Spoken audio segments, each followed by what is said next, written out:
본사 교신 바랍니다. 우리가 멈추면 대한민국이 멈춥니다. 저희는 계속 갑니다. 2026년 2월 새벽 호르무즈 해협이 봉쇄되었습니다. 전 세계 유조선들이 보험 중단과 이란의 경고 사격에 닻을 내리고 멈춰 섰을 때 딱 한 나라의 배만 전속력으로 물살을 갈랐습니다. 런던의 해상 리스크 분석센터는 발칵 뒤집혔고 동료들은 비명을 질렀습니다. 저 한국 배 지금 미친 거 아니야? 하지만 22년 경력의 베테랑 선장은 무전에 대고 단호하게 답했습니다. 우리가 멈추면 대한민국이 멈춥니다. 미사일이 날아다니는 전쟁의 바다에서 유독 한국 배만 무사 통과할 수 있었던 소름 돋는 이유. 50년 전 서울 강남 한복판에 새겨진 어느 도로 이름에서 시작된 이 기적 같은 반전을 지금 공개합니다. 그 전에 잠깐 1초 만에 누를 수 있는 좋아요 버튼을 꾹 눌러주시면 영상 제작에 아주 큰 힘이 됩니다. 그럼 바로 시작하겠습니다. 본사 교신 바랍니다. 저희는 계속합니다. 그 무전이 들어온 것은 새벽 3시 22분이었습니다. 저는 순간 귀를 의심했죠. 지금 전쟁입니다. 보험도 전면 중단된 상황입니다. 혁명수비대는 해협을 통과하는 선박을 격침하겠다고 선언했습니다. 그런데 저 배는 지금 무슨 말을 하는 겁니까? 사무실이 조용해졌습니다. 저뿐만이 아니었죠. 옆에 있던 동료들도 모두 손을 멈췄습니다. 누군가 천천히 말했습니다. 저 배 지금 어디 가는 거야? 저는 화면을 클릭했습니다. 선박 정보가 떴죠. 선체 길이 3.326m, 탑재 원유 200만 배럴, 그리고 목적지. 저는 눈을 비볐습니다. 다시 봤습니다. 틀림이 없었습니다. 수백 척이 멈춰 있는 그 바다에서 혼자 속도를 올리고 있는 저 배가 향하는 곳은 단 한 나라였습니다. 그런데 그 이야기를 하기 전에 저는 먼저 그날 새벽이 어떻게 시작됐는지부터 말씀드려야겠습니다. 제 이름은 에이드리언 녹스입니다. 저는 25년 동안 전쟁 해역의 해상 리스크를 분석해온 해양 안보 전문가입니다. 영국 해군 정보 분석 장교로 시작해서 지금은 런던의 해상 리스크 분석센터에서 일하고 있죠. 전쟁이 터지면 바다가 어떻게 움직이는지, 선박들이 어디서 멈추고 어디서 도망치는지를 분석하는 것이 제 일입니다. 쉽게 말하면 이렇습니다. 전쟁이 터지면 바다는 가장 먼저 멈춥니다. 그것이 제가 25년 동안 몸으로 배운 법칙이죠. 포탄이 처음 떨어지기도 전에 선박들은 속도를 줄이기 시작합니다. 보험사는 계약서를 닫아버리고 선사들은 항로를 바꿉니다. 저는 그런 장면을 수도 없이 봐왔죠. 걸프전에서도 그랬습니다. 이라크 전쟁에서도 그랬습니다. 예멘 분쟁에서도 마찬가지였습니다. 전쟁이 시작되면 바다는 언제나 가장 먼저 숨을 멈췄습니다. 그런데 2026년 2월 28일 새벽, 저는 25년 경력에서 단 한 번도 보지 못한 장면을 목격했습니다. 그날 새벽 2시가 조금 넘은 시각이었습니다. 미국과 이스라엘의 공습이 이란 수도 테헤란을 강타했습니다. 저는 사무실에서 속보를 받았죠. 처음에는 제한적인 타격일 것이라고 판단했습니다. 25년 경력에서 비슷한 상황을 여러 번 겪어봤으니까요. 경고성 공습, 협상용 압박, 그런 수준일 것이라고 생각했습니다. 하지만 그 판단은 40분 만에 완전히 뒤집혔습니다. 공습 시작 후 40분, 이란 혁명수비대가 전 세계 해운사를 향해 경고문을 송출했습니다. 내용은 단 한 줄이었습니다. 호르무즈 해협을 통과하는 모든 선박을 공격하겠다. 저는 그 문장을 읽는 순간 손에 들고 있던 커피잔을 내려놓았습니다. 25년 동안 이 분야에서 일하면서 저는 웬만한 상황에는 놀라지 않습니다. 그것이 이 직업의 훈련이죠. 하지만 그 문장 하나는 달랐습니다. 협박이 아니었습니다. 선언이었습니다. 호르무즈 해협이 어떤 곳인지 모르시는 분들을 위해 잠깐 설명드리겠습니다. 페르시아만과 오만만을 연결하는 이 해협의 폭은 가장 좁은 구간이 약 33km에 불과합니다. 서울에서 수원 정도 거리죠. 그런데 이 좁디 좁은 길목으로 세계 원유 공급량의 약 3분의 1이 지나갑니다. 사우디아라비아 원유가 지나갑니다. 이라크 원유가 지나갑니다. 쿠웨이트, 아랍에미리트, 카타르의 에너지가 모두 이 해협을 통과하죠. 하루에 통과하는 선박만 평균 138척입니다. 이 해협이 막히는 순간 세계 에너지 시장 전체가 흔들립니다. 유가가 폭등하고 물가가 오르고 공장이 멈춥니다. 세계 경제가 이 33km짜리 길목 하나에 묶여있는 셈입니다. 그 길목에 봉쇄 선언이 떨어진 겁니다. 세계 해운의 반응은 즉각적이었습니다. 경고문이 송출된 지 채 2시간도 되지 않아 로이드 해상보험 시장이 전쟁 해역 보험 계약을 전면 중단했죠. 보험이 없다는 것이 어떤 의미인지 아십니까? 수천억 원짜리 선박이 공격을 받아도 아무도 책임지지 않는다는 뜻입니다. 선원들이 죽어도 보상이 없습니다. 화물이 바다에 가라앉아도 보상이 없습니다. 선사들은 즉시 비상회의를 열었습니다. 결론은 하나였습니다. 멈춰라. 그리고 선박들이 멈추기 시작했습니다. 저는 모니터를 통해 그 장면을 실시간으로 지켜봤습니다. 페르시아만 일대에서 움직이던 수백 척의 선박들이 하나둘씩 속도를 줄이기 시작했죠. 유조선, 컨테이너선, 화학 운반선이 모두 마찬가지였습니다. 일부는 오만 앞바다에 닻을 내렸고 일부는 해협 입구에서 그냥 멈춰버렸습니다. 모니터 위에서 빠르게 움직이던 점들이 하나씩 정지했죠. 하나, 둘, 열, 스물. 저는 그 숫자를 세다가 포기했습니다. 너무 많았습니다. 설상가상으로 실제 공격까지 발생했습니다. 혁명수비대의 고속정이 오만 방향으로 항해하던 파나마 국적 유조선에 접근해 경고 사격을 가했죠. 선박 측면에 총탄 자국이 남았습니다. 선원들은 갑판 아래로 몸을 숨겼습니다. 그 소식이 전해지자 남아있던 선박들마저 움직임을 완전히 멈췄습니다. 하루 138척이 오가던 해협이 단 2시간 만에 사실상 마비 상태가 된 겁니다. 바다가 멈추는 장면이었습니다. 저는 25년 경력을 통틀어 이 정도 규모의 동시 정지 상황은 처음이었습니다. 이건 단순한 위기가 아니었습니다. 세계 에너지 공급망 전체가 순식간에 얼어붙고 있었습니다. 사무실 안 분위기도 달랐습니다. 동료들이 전화기를 붙들고 뛰어다녔습니다. 각국 선사들로부터 문의가 쏟아졌습니다. 저는 자판을 두드리면서도 손이 조금 떨렸습니다.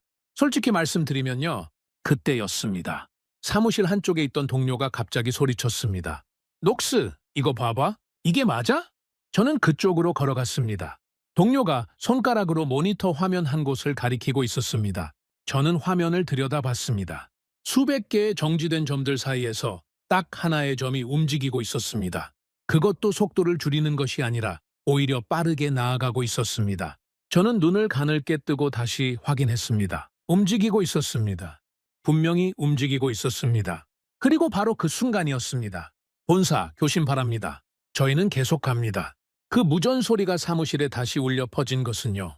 저는 화면을 클릭했습니다. 이글 벨로호. 선체 길이 3회 36m. 탑재 원유 약 200만 배럴. 원유 200만 배럴이 얼마나 되는 양인지 감이 오십니까? 대한민국 하루 원유 소비량의 약 5분의 1에 달하는 양입니다.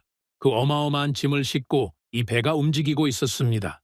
수백 척이 멈춰있는 전쟁의 바다에서 혼자서 앞으로 나아가고 있었죠. 동료 하나가 저를 쳐다보며 말했습니다. 녹스, 저 배 선장 미친 거 아니야? 저는 대답하지 않았습니다. 목적지를 확인하고 있었으니까요. 화면에 나타난 글자를 보는 순간 사무실에 있던 모든 동료들이 동시에 입을 다물었습니다. 저도 마찬가지였습니다. 잠시 아무도 말이 없었죠. 그 짧은 침묵이 얼마나 길게 느껴졌는지 모릅니다. 이글 벨로호의 목적지는 대한민국이었습니다. 전쟁이 터지면 바다는 멈춥니다. 그것이 제가 25년 동안 알아온 법칙이었죠. 그런데 그날 새벽 세계가 멈춘 호르무즈 해협에서 단 한 척의 배만 멈추지 않고 있었습니다. 그리고 그 배는 한국을 향해 속도를 올리고 있었죠. 저는 그날 밤 잠을 자지 못했습니다. 그 배가, 그 선원들이 왜 멈추지 않았는지 도저히 이해할 수 없었기 때문입니다. 저는 그날 밤 그 이유를 찾기 시작했습니다. 그리고 제가 찾아낸 것은 배 한 척의 이야기가 아니었습니다. 저는 그날 밤 잠을 자지 못했습니다. 런던 사무실 창밖으로 새벽빛이 스며들기 시작했지만 저는 자리를 뜨지 않았습니다.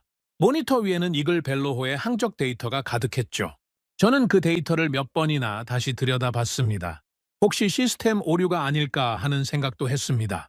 하지만 아니었습니다. 이글 벨로호는 실제로 움직이고 있었습니다. 수백 척이 멈춰있는 그 바다에서 혼자서 계속 앞으로 나아가고 있었습니다.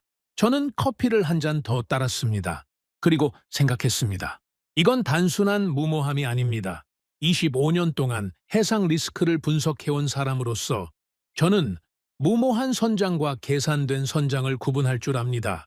무모한 사람은 위험을 모르는 사람입니다. 하지만 계산된 사람은 위험을 알면서도 더 큰 이유 때문에 움직이는 사람이죠. 이글 벨로호의 선장은 분명히 알고 있었습니다. 지금 이 바다가 얼마나 위험한지를요. 그럼에도 불구하고 그는 속도를 올렸습니다.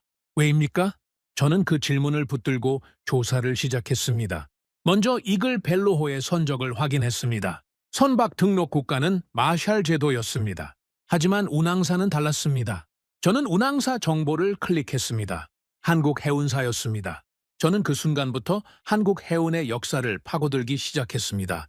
그리고 처음 알게 된 사실이 저를 멈추게 했습니다. 한국은 자원이 없는 나라였습니다.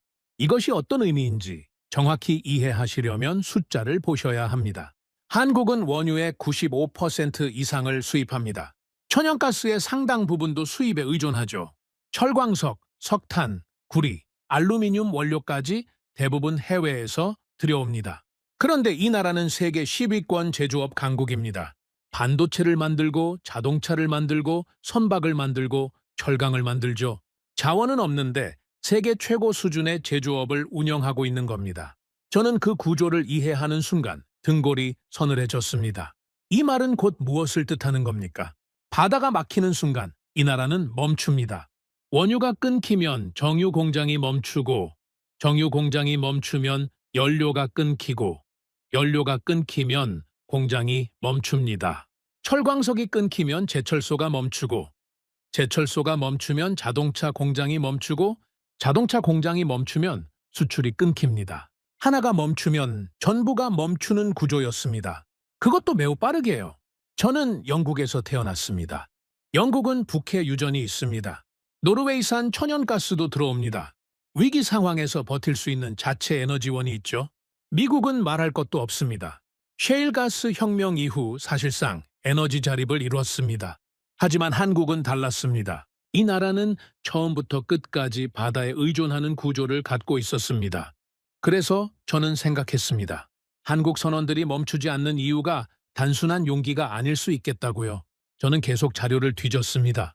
한국 해운의 역사, 중동 항로의 역사, 한국 선원들의 기록을 하나씩 찾아봤죠. 그러다가 저는 놀라운 데이터를 발견했습니다. 한국은 세계 5위권의 해운 강국이었습니다. 저는 솔직히 말씀드리면 그 사실을 제대로 인식하지 못하고 있었습니다. 한국 하면 반도체, 자동차, 조선소를 떠올렸지 해운을 먼저 생각하지는 않았죠. 하지만 데이터는 분명했습니다. 한국은 수십 년 동안 세계 주요 해운 항로를 운항해온 나라였습니다. 그리고 그 항로 중 상당 부분이 바로 중동 항로였습니다. 저는 더 깊이 파고들었습니다. 한국 선원들이 중동 항로를 처음 개척한 것은 1970년대였습니다. 당시 한국은 지금과 비교할 수 없을 만큼 가난한 나라였습니다. 국내 산업이 막 태동하던 시절이었죠. 하지만 그 시절부터 한국 선원들은 중동 바다를 누볐습니다. 이유는 하나였습니다. 원유를 가져와야 했기 때문입니다. 공장을 돌리려면, 나라를 먹여 살리려면 반드시 그 바다를 다녀야 했습니다. 그 항로는 수십 년 동안 이어졌습니다. 전쟁이 터져도 이어졌습니다. 저는 1980년대 기록을 찾아봤습니다.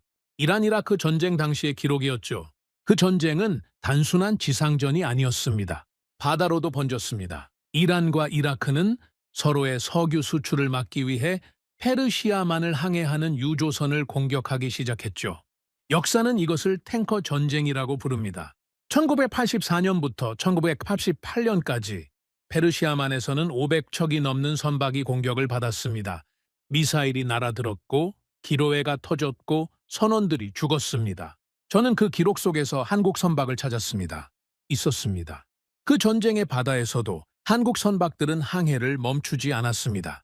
많은 나라의 선박들이 항로를 포기하고 우회하거나 대기하는 동안 한국 선박들은 계속 그 바다를 지나갔습니다.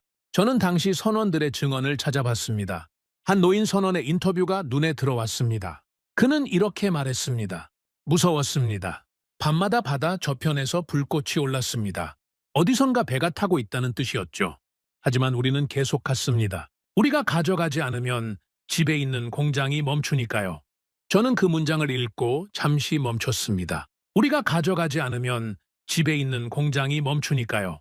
이것이었습니다. 이 한 문장이 제가 밤새 찾고 있던 답이었습니다. 이글 벨로호의 선장이 전쟁의 바다에서 속도를 올린 이유가 여기 있었습니다. 이것은 용기의 문제가 아니었습니다. 선택의 문제도 아니었습니다. 이것은 수십 년 동안 이어져 내려온 한국 선원들의 직업 정신이었습니다. 저는 자료를 계속 찾았습니다. 시간 가는 줄 몰랐습니다. 창밖은 이미 완전히 밝아 있었습니다. 런던의 아침이 시작되고 있었죠. 동료들이 하나둘씩 출근해서 사무실로 들어왔지만 저는 자리를 뜨지 않았습니다. 그리고 저는 또 하나의 사실을 발견했습니다. 한국의 원유 비축 시스템이었습니다. 한국은 전략적 원유 비축량을 세계 최고 수준으로 유지하고 있었습니다. 국제에너지기구 기준으로 요구하는 비축량을 훨씬 초과하는 수준이었죠. 이 말은 무엇을 뜻하는 겁니까? 한국은 바다가 막히는 상황을 항상 대비하고 있다는 뜻이었습니다. 언제든 해협이 봉쇄될 수 있다는 것을 알면서 그럼에도 불구하고 최대한 많은 원유를 들여오고 최대한 많이 비축해두는 전략을 수십 년 동안 유지해온 겁니다. 이 나라는 처음부터 전쟁을 대비하고 있었습니다. 아니, 정확히 말하면 이 나라는 전쟁 속에서 살아남는 방법을 이미 알고 있었습니다. 저는 그때 처음으로 한국이라는 나라를 제대로 이해하기 시작했습니다. 저는 그동안 한국을 단순히 원유를 많이 수입하는 산업국가 정도로만 생각했습니다. 하지만 그것은 완전히 틀린 시각이었죠. 한국은 자원이 없기 때문에 오히려 바다를 누구보다 잘 알고 있는 나라였습니다. 위기가 와도 버티는 법을 몸으로 익힌 나라였습니다. 그리고 그 버팀의 중심에는 수십 년 동안 전쟁의 바다를 오간 선원들이 있었습니다. 저는 모니터를 다시 켰습니다. 이글 벨로호의 위치를 확인했습니다. 배는 여전히 움직이고 있었습니다. 호르무즈 해협을 완전히 벗어나 오만해로 들어서고 있었죠. 저는 그 점 하나를 한참 바라봤습니다. 동료 하나가 제 옆으로 다가왔습니다. 녹스, 밤새 뭐 한 거야? 집에 안 갔어? 저는 모니터에서 눈을 떼지 않고 말했습니다. 한국 공부했어. 동료가 웃으며 말했습니다. 갑자기 왜? 저는 화면 속에서 천천히 나아가고 있는 그 점 하나를 손가락으로 가리켰습니다. 저 배 때문에. 동료는 화면을 보더니 말이 없어졌습니다. 잠시 침묵이 흘렀죠. 그리고 그가 천천히 말했습니다. 저 배 아직도 가고 있어? 저는 고개를 끄덕였습니다. 아직도 가고 있어. 우리 둘은 한동안 아무 말도 하지 않았습니다. 수백 척이 멈춰 있는 바다에서 혼자 움직이는 그 점 하나를 그냥 바라봤습니다. 저는 그 순간 한 가지 확신이 생겼습니다. 이 이야기는 단순히 배 한 척의 이야기가 아닙니다. 이것은 자원 하나 없이 세계 10위 경제 대국을 만들어낸 사람들의 이야기였습니다. 전쟁의 바다에서도 멈추지 않는 법을 수십 년 동안 몸으로 배워온 사람들의 이야기였죠. 그리고 그 이야기의 한 장면이 지금 제 모니터 위에서 천천히 펼쳐지고 있었습니다. 저는 다시 자료를 열었습니다. 아직 이해하지 못한 것들이 더 많이 남아 있었습니다. 저는 오전 내내 자리를 지켰습니다. 동료들이 점심을 먹으러 나갔다 돌아왔지만 저는 움직이지 않았습니다. 모니터에는 여전히 실시간 선박 위치 데이터가 펼쳐져 있었죠. 이글 벨로호는 호르무즈 해협을 완전히 벗어나 인도양을 향해 나아가고 있었습니다. 저는 그 움직임을 계속 추적하면서 동시에 다른 나라 선박들의 데이터를 분석하기 시작했습니다. 그리고 저는 매우 흥미로운 비교 자료를 발견했습니다. 봉쇄 선언 이후 각 나라가 어떻게 대응했는지를 정리한 데이터였습니다. 저는 그 자료를 하나씩 들여다봤습니다. 그리고 나라마다 반응이 완전히 다르다는 사실을 확인했죠. 먼저 일본이었습니다. 일본은 한국과 비슷한 처지입니다. 자원이 없는 나라죠. 원유의 대부분을 중동에서 수입합니다. 호르무즈 해협이 막히면 한국 못지않게 큰 타격을 받는 나라입니다. 그렇다면 일본 선박들은 어떻게 움직였을까요? 저는 일본 선박들의 항적 데이터를 확인했습니다. 일본 선박들은 숨었습니다. 정확히 말하면 이렇습니다.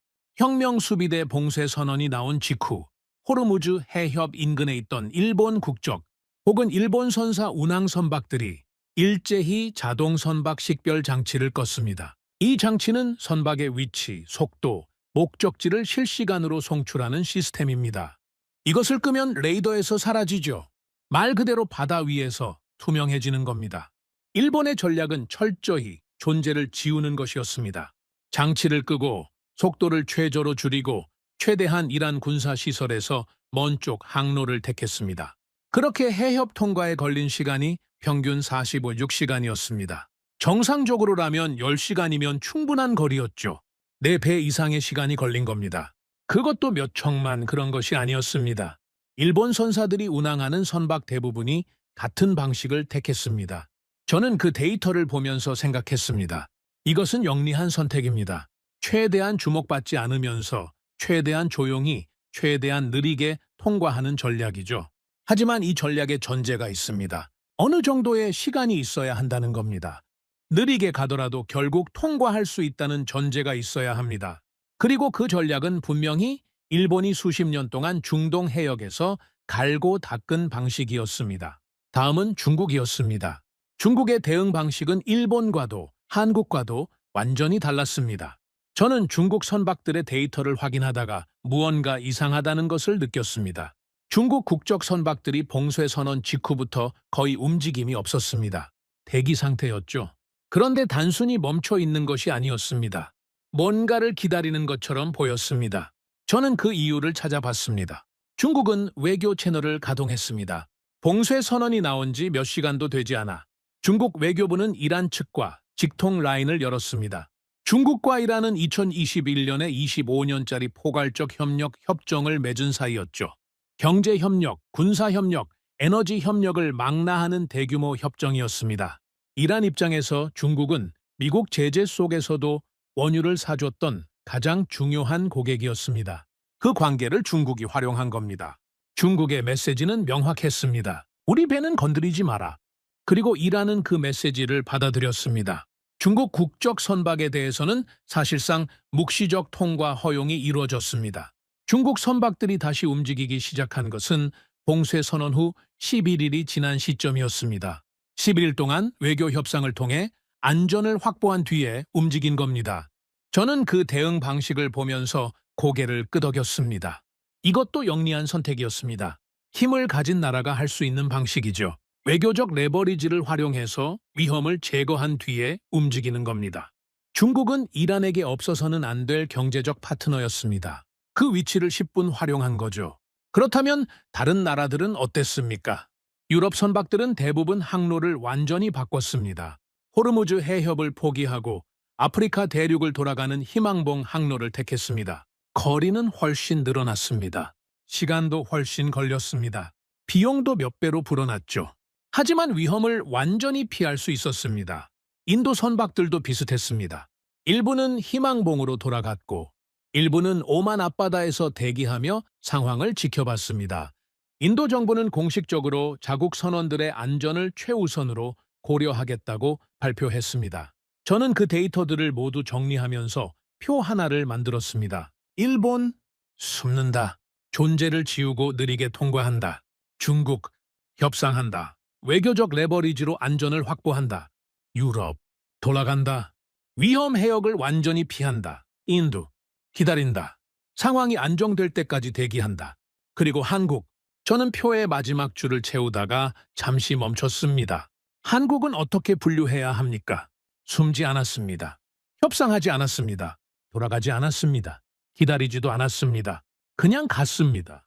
전쟁이 터진 바다에, 봉쇄 선언이 떨어진 해협에, 보험도 없는 상황에서 그냥 정면으로 들어갔습니다. 저는 그 칸에 이렇게 적었습니다. 그냥 간다. 그 세 글자를 적어놓고 저는 한참을 바라봤습니다. 전략적으로 보면 가장 무모한 선택이었습니다. 하지만 동시에 저는 이 선택이 무모함에서 나온 것이 아니라는 것도 알고 있었습니다. 이 장에서 제가 찾아낸 것들이 있었으니까요. 수십 년의 중동 항로 역사, 탱커 전쟁에서도 멈추지 않았던 선원들, 바다가 막히면 나라가 멈춘다는 것을 뼈저리게 알고 있는 사람들. 하지만 그것만으로는 아직 설명이 부족했습니다. 저는 다시 생각했습니다. 일본도 원유가 없는 나라입니다. 일본도 중동 원유에 의존하는 나라죠. 그런데 일본 선박은 숨었습니다. 인도도 에너지 수입 의존도가 높은 나라입니다. 그런데 인도 선박은 기다렸습니다. 왜 유독 한국만 그냥 간 겁니까? 저는 그 질문을 들고 다시 자료를 뒤지기 시작했습니다. 그리고 저는 한국 해운 역사에서 결정적인 숫자 하나를 발견했습니다. 한국이 처음으로 중동 항로에 유조선을 투입한 것은 1970년대 초였습니다. 그런데 그 시절 한국 해운사들이 선택한 항로가 있었습니다. 당시 대부분의 선진국 해운사들은 중동에서 원유를 싣고 아프리카 희망봉을 돌아가는 항로를 주로 이용했습니다. 거리는 멀지만 안전한 항로였죠. 하지만 한국 선사들은 달랐습니다. 한국은 처음부터 호르무즈 해협을 직접 통과하는 항로를 선택했습니다. 이유가 있었습니다. 한국은 당시 외화가 극도로 부족한 나라였습니다. 희망봉을 돌아가면 시간도 더 걸리고 연료비도 더 들었습니다. 한국 선사들에게 그 추가 비용은 감당하기 어려운 수준이었죠. 그래서 처음부터 최단 항로를 선택할 수밖에 없었습니다. 그리고 그 최단 항로가 바로 호르무즈 해협을 통과하는 항로였습니다. 가난했기 때문에 위험한 길을 택한 겁니다. 그리고 그 선택이 수십 년 동안 반복되면서 한국 선원들에게는 호르무즈 해협이 낯선 바다가 아니라 집 앞 길목처럼 익숙한 바다가 됐습니다. 그들은 그 바다에서 풍랑을 만났고 그 바다에서 전쟁을 만났고 그 바다에서 군인들의 총구를 마주했습니다. 그리고 그때마다 돌아가지 않았습니다. 위험하다고 돌아갈 수 없었습니다. 돌아가면 나라가 멈추니까요. 저는 그 흐름을 이해하는 순간 비로소 전체 그림이 보이기 시작했습니다. 일본이 숨는 것은 일본에게 선택지가 있기 때문입니다. 느리게 가더라도 통과할 수 있는 여유가 있었죠. 중국이 협상하는 것은 중국에게 협상할 수 있는 힘이 있기 때문입니다. 이란이 무시할 수 없는 경제적 파트너로서의 위치가 있었죠. 유럽이 돌아가는 것은 유럽에게 돌아갈 수 있는 자원이 있기 때문입니다. 비용이 늘어도 감당할 수 있는 여력이 있었죠. 하지만 한국은 달랐습니다. 한국에게는 돌아갈 여유도, 기다릴 여유도, 협상할 레버리지도 처음부터 충분하지 않았습니다. 그래서 그냥 갔습니다. 처음부터 그냥 갔습니다. 그리고 수십 년 동안 그냥 가는 것을 반복하면서 그것이 문화가 됐고 직업 정신이 됐고 유전자가 됐습니다. 저는 자리에서 일어나 창가로 걸어갔습니다. 런던 오후에 흐린 하늘이 보였습니다. 저는 그 하늘을 바라보면서 생각했습니다. 나는 25년 동안 전쟁 해역을 분석해왔습니다. 어떤 나라가 위기에서 어떻게 움직이는지를 연구해왔죠. 그런데 한국이라는 나라를 이렇게 깊이 들여다본 것은 처음이었습니다. 그리고 처음으로 이해했습니다. 이 나라가 왜 멈추지 않는지를요. 저는 다시 책상으로 돌아왔습니다. 모니터를 켰습니다. 이글 벨로호의 위치를 다시 확인했습니다. 배는 인도양 한가운데를 나아가고 있었습니다. 속도는 여전히 일정했습니다. 흔들림이 없었습니다. 저는 그 점 하나를 바라보다가 문득 궁금해졌습니다. 그 배의 선장은 지금 무슨 생각을 하고 있을까요? 봉쇄된 해협을 뚫고 나온 직후의 그 새벽, 그 사람은 갑판에 서서 무엇을 보고 있었을까요? 두려웠을 겁니다. 아무리 익숙한 바다라도, 아무리 수십 번 다녀온 항로라도 전쟁이 터진 바다는 달랐을 겁니다. 하지만 그는 멈추지 않았습니다. 저는 그 선장의 이름을 찾아봤습니다. 김태현, 부산 출신, 해기사 면허 취득 후 22년 경력의 베테랑 선장이었습니다. 22년 동안 그는 이 항로를 수도 없이 오갔을 겁니다. 평화로운 바다에서도 오갔고 긴장된 바다에서도 오갔겠죠. 그리고 그날 새벽 전쟁이 터진 바다에서도 그는 같은 결정을 내렸습니다. 계속간다. 저는 그 이름을 한참 바라봤습니다. 그리고 생각했습니다. 이 사람이 영웅이라서 간 것이 아닐 겁니다. 특별히 용감한 사람이라서 간 것도 아닐 겁니다. 그는 그냥 22년 동안 해온 것을 했을 겁니다. 자기가 해야 할 일을 했을 겁니다. 자기가 가져가지 않으면 집에 있는 공장이 멈춘다는 것을 알기 때문에 그냥 갔을 겁니다. 저는 그날 오후 처음으로 한국이라는 나라에 대해 제대로 된 보고서를 쓰기 시작했습니다. 보고서의 제목은 이렇게 달았습니다. 왜 한국만 움직였는가? 그리고 그 첫 줄에 이렇게 적었습니다. 한국은 멈출 수 없는 나라이기 때문이다. 처음부터 그랬고 지금도 그렇고 앞으로도 그럴 것이다. 보고서를 쓰기 시작했지만 저는 곧 멈췄습니다. 뭔가 빠져 있었습니다. 제가 지금까지 찾아낸 것들, 한국의 에너지 수입 의존 구조, 수십 년의 중동 항로 역사, 가난했기 때문에 위험한 길을 택할 수밖에 없었던 사정. 이것들은 모두 맞는 이야기였습니다. 하지만 이것만으로는 아직 충분하지 않았습니다. 왜냐하면 저는 해상 리스크 분석가이기 때문입니다. 저는 숫자와 데이터로 말하는 사람입니다. 역사적 배경과 구조적 이유는 중요합니다. 하지만 그것이 실제 현장에서 어떻게 작동했는지를 확인해야 했습니다. 이글 벨로호가 그날 새벽 속도를 올린 것이 정말로 수십 년의 역사에서 비롯된 것인지 아니면 그냥 그 선장 개인의 무모한 결정이었는지를 구분해야 했습니다. 저는 자료를 더 깊이 파고들었습니다. 그리고 저는 1980년대로 거슬러 올라갔습니다. 1980년 9월이었습니다. 이라크 대통령 사담 후세인은 이란을 침공했습니다. 이란-이라크 전쟁의 시작이었죠. 지상전으로 시작된 이 전쟁은 4년이 지난 1984년부터 완전히 다른 국면으로 접어들었습니다. 전쟁이 바다로 번진 겁니다. 이란과 이라크는 각각 상대방의 석유 수출을 막기 위해 페르시아만을 항해하는 유조선들을 공격하기 시작했습니다. 이란 전투기가 이라크로 향하는 유조선에 미사일을 쐈습니다. 이라크 전투기가 이란 원유를 실은 선박을 공격했습니다. 그것만이 아니었습니다. 해협 곳곳에 기뢰가 설치됐습니다.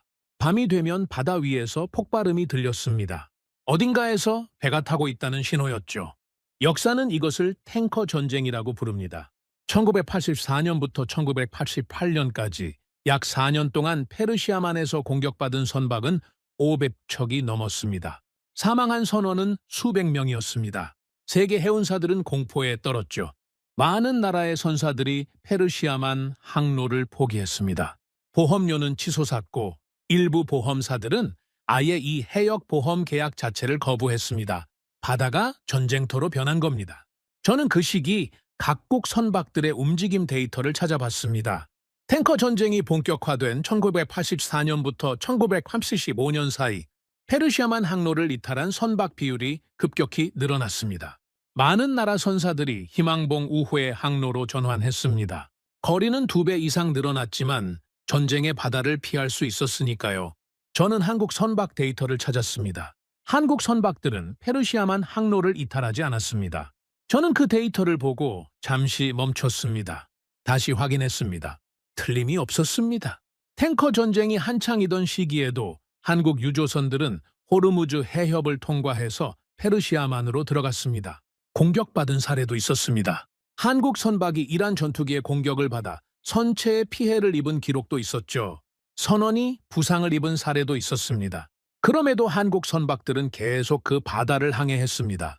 저는 당시 현장에 있었던 선원들의 증언을 더 찾아봤습니다. 오래된 인터뷰 기록들이었습니다. 어떤 선원은 이렇게 말했습니다. 밤마다 불빛이 보였습니다. 바다 저편에서 배가 불타는 불빛이요. 낮에는 검은 연기가 수평선 위로 올라왔습니다. 우리는 그 연기를 보면서 항해했습니다. 무섭지 않았느냐고요? 무서웠죠. 당연히 무서웠습니다. 하지만 우리가 돌아가면 공장이 멈추니까요. 공장이 멈추면 사람들이 일자리를 잃으니까요. 그래서 갔습니다. 저는 그 증언을 읽으면서 손이 잠시 멈췄습니다. 무서웠다는 말이 중요했습니다. 두렵지 않아서 간 것이 아니었습니다. 두려움을 알면서도 간 겁니다. 그리고 그 이유가 단순히 회사의 명령이 아니었습니다. 자기가 가져가지 않으면 공장이 멈추고 공장이 멈추면 사람들이 일자리를 잃는다는 것을 알기 때문에 간 겁니다. 이건 책임감이었습니다. 개인의 안전보다 더 큰 것에 대한 책임감이었죠. 저는 그 증언들을 하나씩 읽어나가면서 한 가지 공통점을 발견했습니다. 선원들이 하나같이 비슷한 말을 했습니다. 우리가 멈추면 나라가 멈춘다. 표현은 조금씩 달랐지만 핵심은 같았습니다. 그 생각이 그들을 움직이게 했습니다. 저는 그것이 어디서 나온 것인지 추적했습니다. 한국이 본격적으로 중동 원유 수입을 시작한 것은 1960년대 후반에서 1970년대 초반이었습니다. 그 시기 한국은 경제 개발을 막 시작하던 나라였죠. 박정희 정부는 경제 개발 계획을 밀어붙이고 있었고 공장들이 하나둘씩 세워지고 있었습니다. 그런데 공장을 돌리려면 에너지가 필요했습니다. 그 에너지를 가져오는 것이 선원들의 일이었습니다. 당시 한국 선원들은 대부분 가난한 집안 출신이었습니다. 먹고 살기 위해 바다를 택한 사람들이었죠. 하지만 그들은 자기가 하는 일의 의미를 알고 있었습니다. 내가 이 원유를 가져가야 저 공장이 돌아간다. 저 공장이 돌아가야 내 가족이, 내 이웃이 일자리를 갖는다. 그 생각이 그들의 버팀목이었습니다. 그 생각은 다음 세대 선원들에게 전해졌습니다. 그리고 또 다음 세대로 전해졌습니다. 탱커 전쟁 시절의 선원들이 후배들에게 말했을 겁니다. 그 바다가 얼마나 위험한지를요.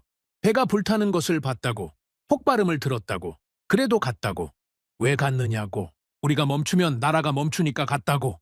그것이 한국 해운의 문화가 됐습니다. 저는 그 흐름을 이해하면서 이글 벨로호 선장 김태현을 다시 생각했습니다. 그는 22년 경력의 베테랑이었습니다. 22년 동안 그는 분명히 이 이야기들을 들었을 겁니다. 선배들로부터, 동료들로부터, 그 바다를 먼저 항해한 사람들로부터요. 그리고 그날 새벽 봉쇄 선언이 떨어진 호르무즈 해협 앞에서 그는 22년 동안 들어온 그 이야기들을 떠올렸을 겁니다. 그래서 계속 갔을 겁니다. 저는 잠깐 자리에서 일어나 사무실을 돌아봤습니다. 동료들이 각자 모니터를 들여다보며 분석 작업을 하고 있었습니다. 저는 그들을 보다가 생각했습니다. 만약 우리 영국 선원들이라면 어떻게 했을까요? 전쟁이 터진 바다, 봉쇄 선언이 떨어진 해협, 보험도 없는 상황. 그 앞에서 속도를 올릴 수 있었을까요? 솔직히 말씀드리겠습니다.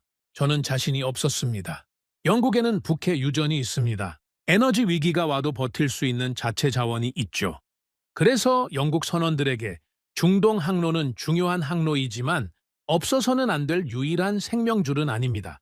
하지만 한국은 달랐습니다. 한국 선원들에게 그 항로는 선택이 아니었습니다. 그것이 근본적인 차이였습니다. 저는 다시 자료로 돌아왔습니다. 탱커 전쟁 이후에도 페르시아만은 계속 긴장 상태를 유지했습니다. 전쟁은 끝났지만 해협은 완전히 안전해지지 않았죠. 1990년대에는 걸프전이 있었습니다. 2000년대에는 이란 핵 프로그램을 둘러싼 긴장이 고조됐습니다. 2010년대에는 이란 혁명 수비대가 여러 차례 외국 선박을 위협했습니다. 그때마다 세계 해운사들은 긴장했고 일부는 항로를 바꿨습니다. 한국 선사들은 그때마다 같은 결정을 내렸습니다. 계속간다. 저는 그 반복되는 패턴을 보면서 이것이 단순한 습관이 아니라는 것을 확신했습니다. 이것은 구조였습니다. 한국 경제 전체가 이 항로 위에 서 있기 때문에 이 항로를 포기한다는 선택지 자체가 존재하지 않는 겁니다. 위험하면 더 조심해서 가는 것이지. 가지 않는다는 선택은 처음부터 없는 거죠.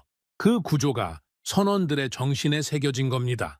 저는 한국의 해기사 교육 과정도 찾아봤습니다.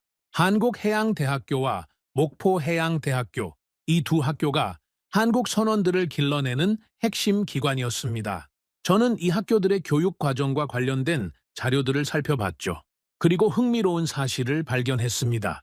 이 학교들의 교육에는 단순히 항해 기술만 포함된 것이 아니었습니다. 한국 해운의 역사, 중동 항로의 역사, 선배 선원들이 어떤 상황에서 어떤 결정을 내렸는지가 교육 내용에 포함돼 있었습니다. 탱커 전쟁 시절의 이야기도 있었고 위기 상황에서 어떻게 판단해야 하는지에 대한 내용도 있었습니다. 이 학교들은 기술자만 키우는 것이 아니었습니다. 한국 해운의 정신을 전달하는 곳이었습니다. 저는 그 부분을 읽으면서 무언가가 맞아 떨어지는 느낌을 받았습니다. 이글 벨로호 선장 김태현도 분명히 이 교육을 받았을 겁니다. 선배들의 이야기를 들었을 겁니다. 그 바다가 얼마나 위험한지를 배웠을 겁니다. 그리고 동시에 왜 그럼에도 불구하고 가야 하는지를 배웠을 겁니다. 그날 새벽 그의 결정은 갑작스러운 것이 아니었습니다. 수십 년의 역사가 그 결정을 만든 겁니다. 저는 오후 늦게 보고서 작성을 멈추고 잠시 생각에 잠겼습니다. 창밖으로 런던의 저녁이 내려앉고 있었습니다. 도시의 불빛이 하나둘씩 켜지기 시작했죠. 저는 그 불빛들을 바라보면서 생각했습니다. 저 불빛들이 켜지는 것은 당연한 일처럼 보입니다. 스위치를 올리면 불이 켜지죠. 하지만 그 불빛 뒤에는 에너지가 있고 그 에너지는 어딘가에서 와야 합니다. 그것을 가져오는 사람들이 있습니다. 바다 위에서 잠을 자고, 바다 위에서 밥을 먹고, 바다 위에서 가족을 그리워하면서 그 일을 하는 사람들이요. 한국에는 그런 사람들이 수십 년 동안 있었습니다.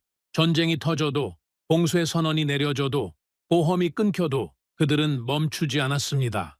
왜냐하면 그들이 멈추는 순간 저 불빛들이 꺼진다는 것을 알기 때문입니다. 저는 다시 모니터를 켰습니다. 이글 벨로호의 위치를 확인했습니다. 배는 인도양 한가운데를 안정적으로 나아가고 있었습니다. 저는 그 점 하나를 한참 바라봤습니다. 그리고 생각했습니다. 아직 이해하지 못한 것이 있었습니다. 한국 선원들이 멈추지 않는 이유는 이제 어느 정도 이해했습니다. 하지만 그날 새벽 이란 혁명 수비대는 왜 이글 벨로호를 공격하지 않았을까요? 수백 척이 멈춰 있는 바다에서 혼자 움직이는 저 배는 가장 눈에 띄는 표적이었습니다. 그런데 혁명 수비대는 그 배를 그냥 통과시켰습니다. 왜입니까? 저는 그 질문을 들고 다시 자료를 뒤지기 시작했습니다. 그리고 저는 생각지도 못한 곳에서 답을 찾기 시작했습니다. 서울 한복판에 있는 도로 이름이었습니다. 테헤란로. 저는 그 이름을 처음 발견한 순간 잠깐 멈췄습니다. 서울 강남구 한복판을 가로지르는 도로 이름이었죠. 저는 처음에는 그냥 지나쳤습니다. 도로 이름이 뭐가 중요하겠냐고 생각했죠. 하지만 다시 눈이 갔습니다. 테헤란. 이란의 수도 이름이 서울 한가운데 박혀 있었습니다. 저는 그 이름의 유래를 찾아봤습니다. 그리고 저는 생각보다 훨씬 깊은 이야기를 발견했습니다. 1977년이었습니다. 이란 수도 테헤란의 시장이 서울을 방문했습니다. 당시 이란은 석유로 번 돈으로 도시를 건설하고 있었고 한국 기업들이 그 건설 현장에 대거 진출해 있던 시절이었습니다. 테헤란 시장은 서울을 둘러보다가 한 가지 제안을 했습니다. 서울의 도로 하나에 테헤란이라는 이름을 붙여달라는 겁니다. 우정의 표시로요. 서울시는 그 제안을 받아들였습니다. 그리고 그 답례로 테헤란에는 서울로가 만들어졌습니다. 두 도시는 서로의 이름을 길에 남긴 겁니다. 저는 그 사실을 알게 된 순간 뭔가 묘한 감정을 느꼈습니다. 영국과 이란 사이에는 이런 이야기가 없었습니다. 미국과 이란 사이에도 없었죠. 하지만 한국과 이란 사이에는 있었습니다.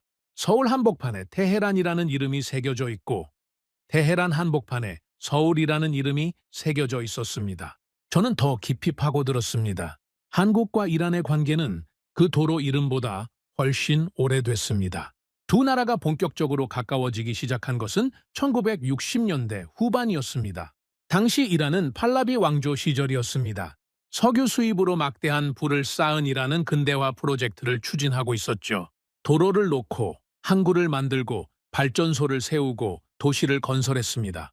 그 거대한 프로젝트에 한국이 들어간 겁니다. 처음에는 작은 규모였습니다. 하지만 한국 기업들이 현장에서 보여준 것이 있었습니다. 약속을 지켰습니다. 공기를 맞췄습니다. 품질을 지켰습니다. 섭씨 50도가 넘는 사막에서도 한국 노동자들은 일정대로 움직였습니다. 이란 발주처는 처음에 반신반의했습니다. 동아시아 끝에서 온 작은 나라의 기업이 얼마나 잘하겠냐는 시선이었죠. 하지만 현장을 보면서 생각이 바뀌기 시작했습니다. 한국 기업들은 약속한 날짜에 맞춰 공사를 끝냈습니다. 다른 나라 기업들이 일정을 미루는 동안에도 한국은 달랐습니다. 그때부터 이란의 시선이 달라졌습니다. 한국인은 약속을 지키는 사람들이다.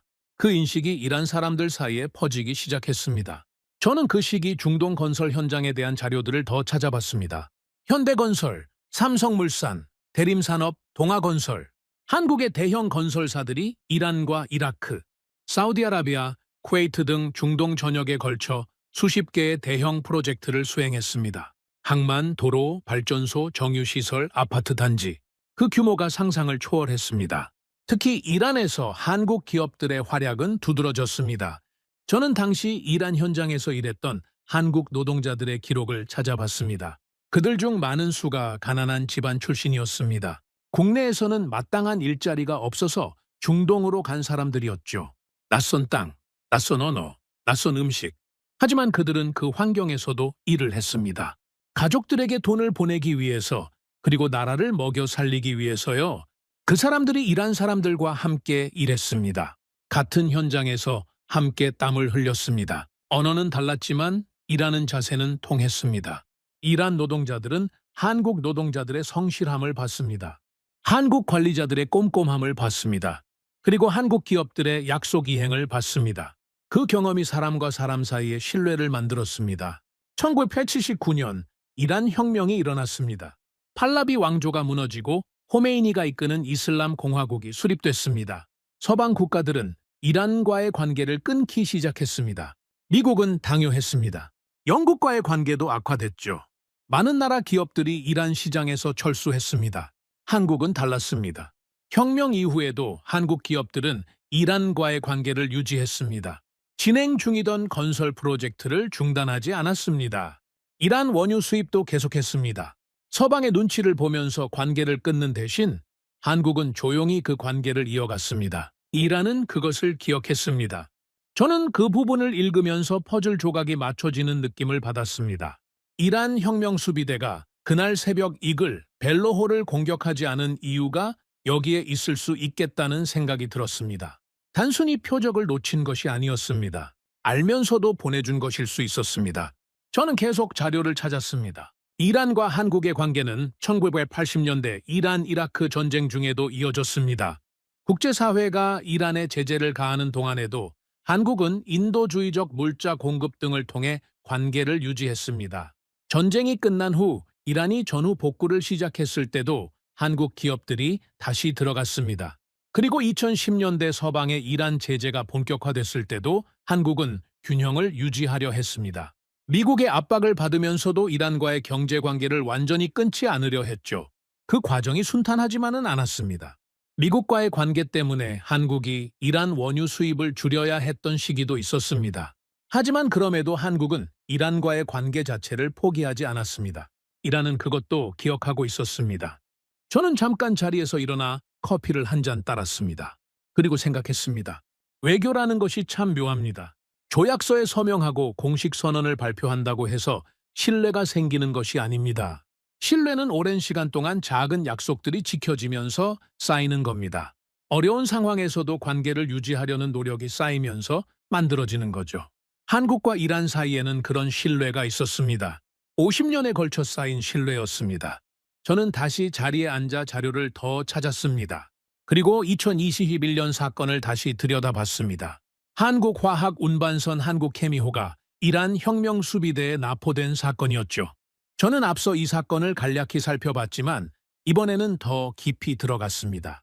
2021년 1월 호르무즈 해협 인근 오만해에서 한국케미호가 혁명수비대 고속정에 의해 납포됐습니다. 혁명수비대는 해양환경 오염을 이유로 들었지만 실제 배경은 달랐습니다. 당시 한국 은행들이 미국 제재 때문에 이란의 자금 70억 달러를 동결하고 있었습니다. 이란은 그 문제를 해결하라는 압박의 수단으로 한국 선박을 납포한 겁니다.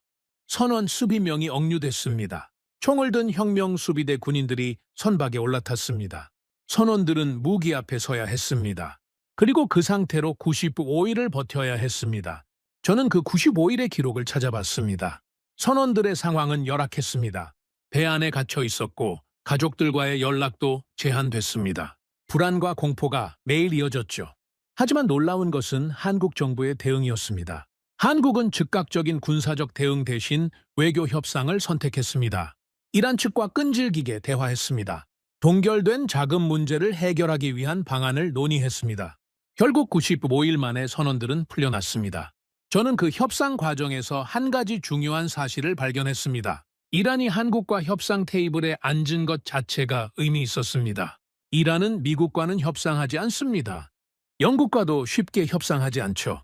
하지만 한국과는 협상했습니다. 외교 채널이 열려 있었기 때문입니다. 수십 년 동안 관계를 유지해온 덕분에 위기 상황에서도 대화가 가능했던 겁니다. 저는 그 부분에서 다시 멈췄습니다. 한국 케미호 납포 사건은 분명히 한국 입장에서는 큰 충격이었습니다. 선원들이 억류됐고 선박이 납포됐고 막대한 경제적 손실도 있었습니다. 하지만 그 사건이 끝난 뒤 한국 선사들은 이란 앞바다 항해를 포기했을까요? 포기하지 않았습니다. 그 사건 이후에도 한국 선박들은 계속 호르무즈 해협을 통과했습니다. 이유는 하나였습니다. 그 항로를 포기할 수 없었으니까요. 그리고 이란은 그 사실을 알고 있었습니다.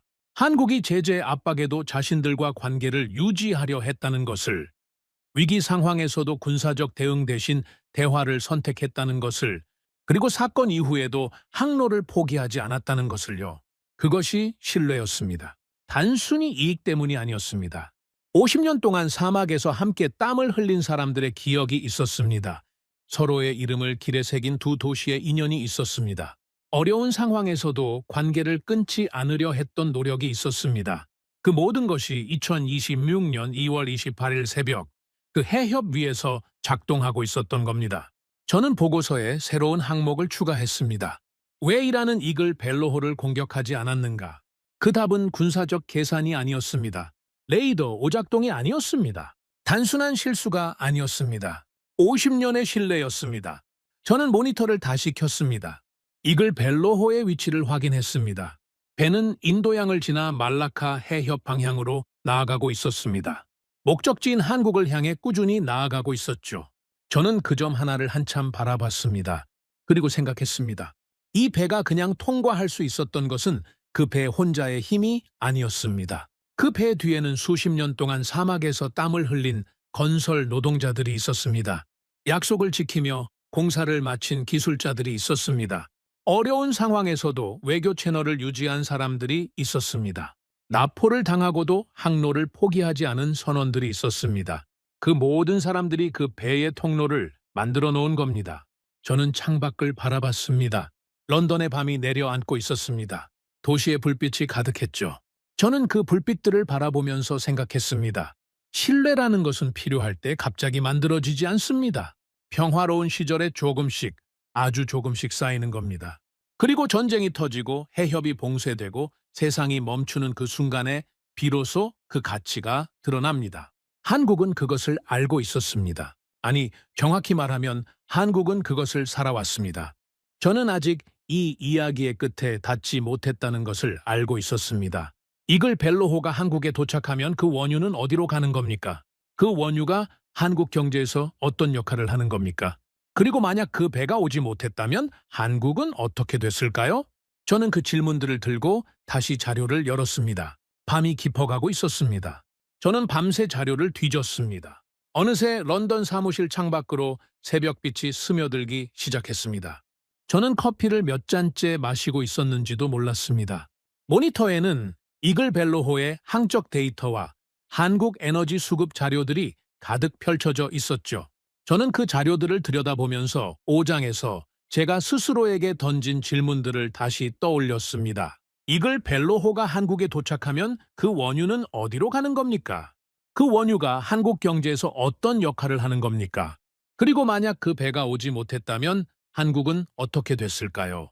저는 그 질문들에 답하기 위해 한국의 에너지 시스템 전체를 처음부터 살펴보기로 했습니다. 먼저 이글 벨로호의 목적지를 정확히 확인했습니다. 배의 최종 목적지는 전라남도 여수였습니다. 여수. 한국 남해안에 위치한 도시였죠.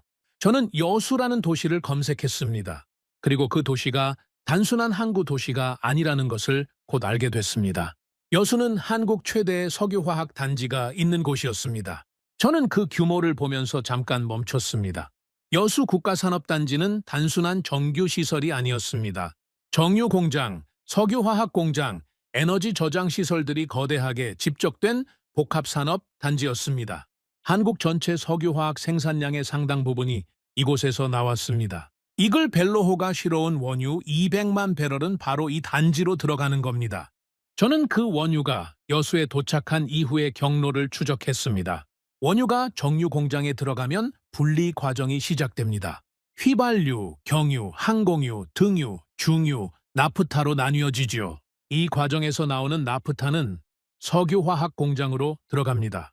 석유화학 공장에서는 나프타를 가공해서 에틸렌, 프로필렌, 벤젠 같은 기초 화학 원료를 만들어냅니다. 그 원료들이 다시 플라스틱, 합성섬유, 합성고무의 원재료가 됩니다. 그리고 그 연결고리는 거기서 끝나지 않았습니다. 저는 그 사슬을 끝까지 따라가 봤습니다. 여수에서 나온 화학 원료들은 전국 각지의 공장으로 흩어졌습니다. 자동차 부품을 만드는 공장으로 갔습니다. 전자제품 케이스를 만드는 공장으로 갔습니다. 포장재를 만드는 공장으로 갔습니다. 심지어 반도체 공장에서 사용하는 특수 화학 물질의 원료로도 들어갔습니다. 저는 그 연결 구조를 도표로 정리하면서 머리가 서늘해지는 느낌을 받았습니다. 원유 하나가 이렇게 많은 곳으로 연결되는 겁니까? 하지만 그것이 전부가 아니었습니다. 저는 이번에는 전력 시스템을 들여다봤습니다. 한국의 전력 생산 구조를 보면 액화천연가스가 상당 부분을 차지하고 있었습니다. 그 액화천연가스의 많은 부분이 중동에서 옵니다. 카타르 오만, 아랍에미리트에서 오는 액화천연가스가 한국 발전소를 돌리고 그 발전소에서 나온 전기가 전국으로 퍼집니다. 그 전기가 어디로 갑니까? 삼성전자 반도체 공장으로 갑니다. SK하이닉스 공장으로 갑니다. 현대자동차 조립 라인으로 갑니다. 포스코 제철소로 갑니다. 대한민국의 산업시설 전체로 퍼져나갑니다. 저는 그 연결고리를 하나씩 짚으면서 생각했습니다. 호르무즈 해협이 막히는 것은 단순히 원유 수입이 끊기는 문제가 아니었습니다. 그것은 한국 산업 생태계 전체에 연결된 혈관이 막히는 것과 같았습니다. 원유가 끊기면 정유 공장이 멈추고, 액화 천연가스가 끊기면 발전소가 흔들리고, 발전소가 흔들리면 반도체 공장이 멈추고, 반도체 공장이 멈추면 전 세계 전자산업 공급망이 흔들립니다. 저는 그 연쇄 반응의 끝이 어디인지 추적해 봤습니다. 한국 반도체가 전 세계 반도체 시장에서 차지하는 비중은 막대합니다. 메모리 반도체 시장에서 한국산 점유율은 압도적이죠. 그 반도체가 들어가는 곳이 어딥니까? 스마트폰입니다. 노트북입니다. 서버입니다. 자동차 전자장치입니다. 의료 장비입니다. 현대 문명이 돌아가는 거의 모든 곳에 한국 반도체가 들어가 있습니다. 그런데 그 반도체 공장이 돌아가려면 전기가 필요하고, 그 전기를 만들려면 에너지가 필요하고, 그 에너지는 호르무즈 해협을 통해 들어옵니다. 저는 그 구조를 이해하는 순간 이글 벨로호가 완전히 다르게 보이기 시작했습니다. 그 배의 한 척은 단순한 유조선이 아니었습니다. 그것은 세계 산업 공급망으로 연결되는 첫 번째 연결고리였습니다. 호르무즈 해협에서 한국까지, 한국에서 전 세계까지 이어지는 기다란 사슬의 시작점이었습니다. 저는 자리에서 일어나 창가로 걸어갔습니다. 런던 아침이 밝아오고 있었습니다. 도시가 깨어나는 소리가 들렸죠. 사람들이 출근하고 버스가 지나가고 카페가 문을 열고 있었습니다. 저는 그 평범한 아침 풍경을 바라보면서 생각했습니다. 이 도시의 사람들은 오늘 아침 스마트폰을 들고 일어났을 겁니다. 그 스마트폰 안에 들어있는 반도체가 어디서 왔는지 생각하지 않을 겁니다. 당연한 일이죠. 우리는 보통 물건이 어디서 왔는지 생각하지 않습니다. 그냥 스위치를 켜면 불이 켜지고, 버튼을 누르면 화면이 켜지고, 주유소에 가면 연료가 나옵니다. 하지만 그 모든 것에 출발점이 있습니다. 그리고 그 출발점 중 하나가 지금 이 순간 인도양을 가로질러 한국을 향해 나아가고 있는 바의 한 척이었습니다. 저는 다시 책상으로 돌아왔습니다. 그리고 이번에는 다른 방향으로 생각을 밀어붙였습니다. 만약 이글 벨로호가 그날 새벽 멈췄다면 어떻게 됐을까요? 단 한 척의 배가 멈춘 것이 그렇게 큰 차이를 만들 수 있을까요? 저는 그 가정을 갖고 계산을 시작했습니다. 이글 벨로호 한 척만의 문제가 아니었습니다. 만약 봉쇄가 장기화됐다면 그것이 진짜 문제였습니다. 이글 벨로호가 그날 통과에 성공했다고 해도 그 이후에 오는 다른 배들이 막혔다면 결국 같은 결과로 이어집니다. 하지만 이글 벨로호의 통과는 단순히 원유 200만 배럴을 들여온 것 이상의 의미가 있었습니다. 그것은 신호였습니다. 이 항로는 아직 열려 있다는 신호였습니다. 이란이 모든 선박을 무차별 공격하는 것이 아니라는 신호였습니다. 그 신호가 다른 선사들에게, 다른 나라들에게 전달됐습니다. 그리고 그 신호는 이후 상황 전개에 중요한 영향을 미쳤습니다. 저는 봉쇄 이후 며칠간의 데이터를 다시 분석했습니다. 이글 벨로호가 호르무즈 해협을 통과한 직후 흥미로운 변화가 나타났습니다. 대기하고 있던 선박들 중 일부가 조심스럽게 움직임을 재개하기 시작했습니다. 처음에는 소수였지만 시간이 지나면서 조금씩 늘어났습니다. 이란이 모든 선박을 공격하는 것이 아니라 특정 조건에서는 통과를 허용하고 있다는 것이 확인되면서 해운 시장의 공포가 조금씩 가라앉기 시작한 겁니다. 이글 벨로호 한 척이 길을 열어놓은 셈이었습니다. 저는 그 부분을 보고서에 따로 기록해뒀습니다. 위기 상황에서 첫 번째로 움직이는 것이 얼마나 중요한지를 보여주는 사례였습니다. 모두가 멈춰 있을 때 누군가 하나가 움직이는 것이 전체 흐름을 바꿀 수 있습니다. 그 움직임이 다른 사람들에게 신호를 보내고 그 신호가 연쇄적인 변화를 만들어내죠. 그 역할을 한국 유조선이 한 겁니다. 저는 잠시 생각에 잠겼습니다. 이것이 우연이었을까요? 전혀 아니었습니다. 수십 년 동안 그 항로를 지켜온 역사가 있었기 때문에 가능한 일이었습니다. 탱커 전쟁 때도 멈추지 않았고 나포를 당하고 나서도 멈추지 않았던 그 사람들이 있었기 때문에 그날 새벽에도 멈추지 않을 수 있었던 겁니다.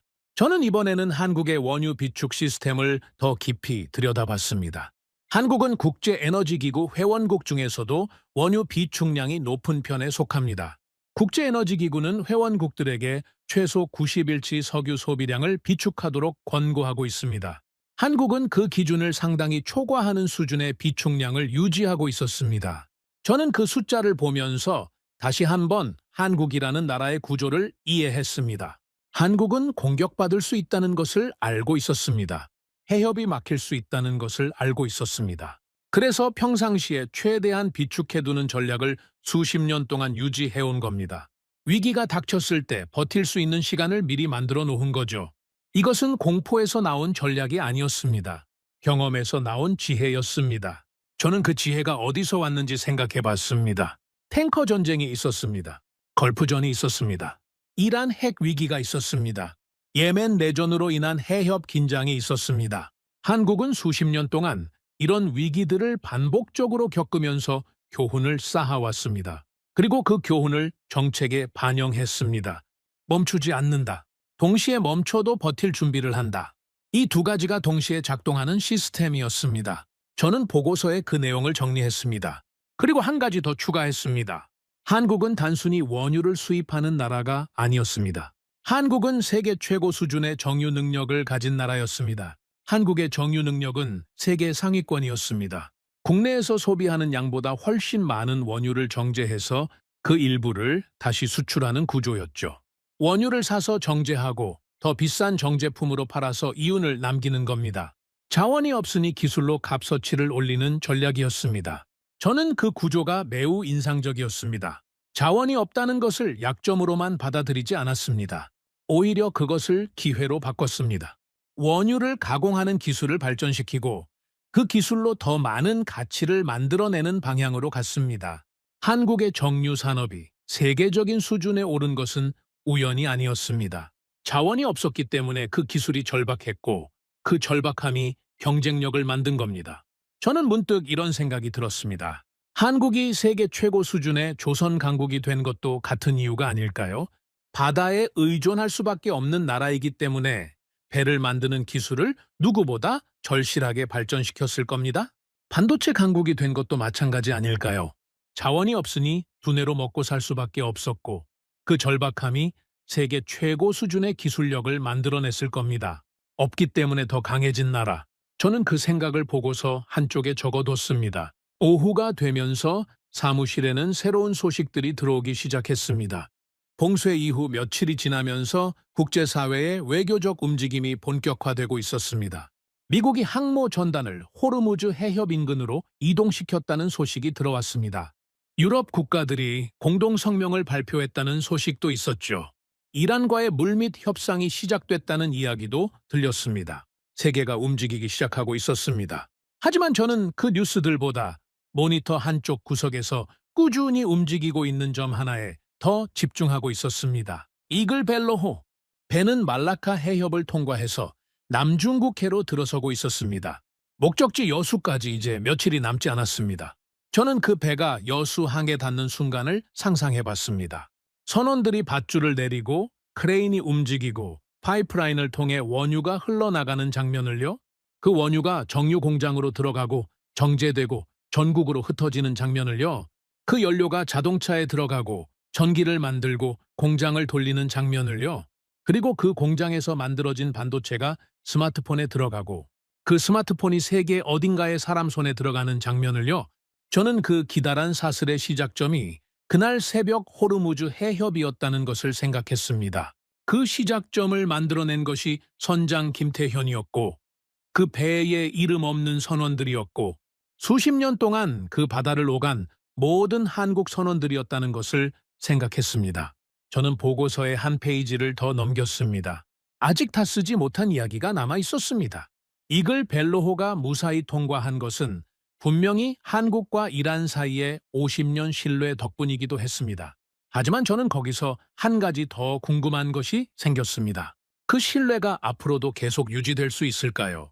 세상이 이렇게 빠르게 변하는 상황에서 미국과 이란의 갈등이 심화되는 상황에서 한국은 그 줄타기를 계속할 수 있을까요?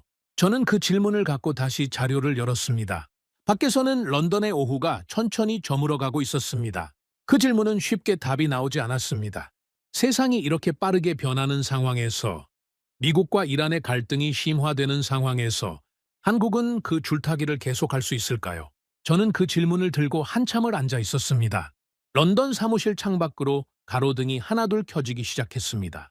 낮이 완전히 저물고 있었죠. 저는 자료를 열었습니다.